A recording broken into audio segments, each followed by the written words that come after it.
Alas 5:40 ng hapon nung Lunes, March 18, binabaybay ng pampasaherong bus na ito ang kahabaan ng MacArthur Highway sa bayan ng Agoola Union papunta sa Baguio City.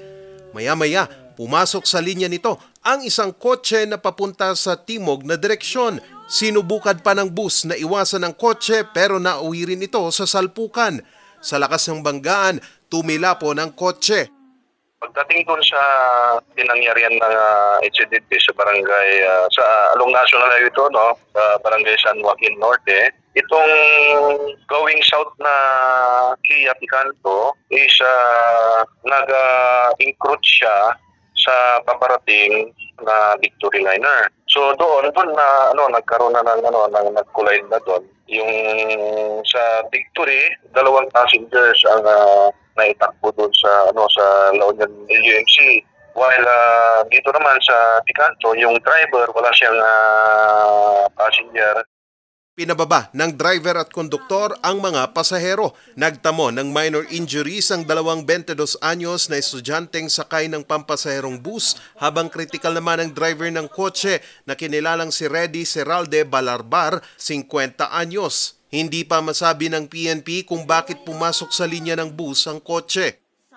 Base sa investigation namin, wala pang result ng medical niya kung nakainom o hindi. Kasi hapon naman to 5:40 PM nung nangyari yung insidente. Hintayin lang natin kasi hindi pa namin nakakausap itong driver ng Kia Picanto. Siguro malalaman natin yung kung ano talaga yung nangyari sa kanya or kung bakit siya. Encroach siya sa Victory, sa way ng Victory, going north. Mag-uusap pa ang kumpanya ng bus at ang kampo ng driver ng kotse kung magsasampa sila ng kaso o idadaan ito sa areglo.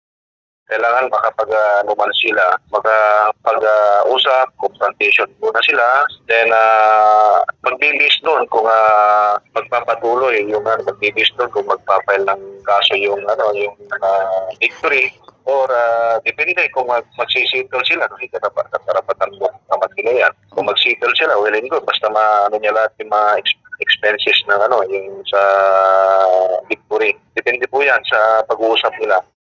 Ayon sa Agoo PNP, accident-prone area ang nasabing parte ng kalsada kaya plano nila pag-ibayuhin pa ang pagpapaalala sa mga motorista at pagbabantay sa kalsada. Charles Nicolimon para sa Luzon Headlines.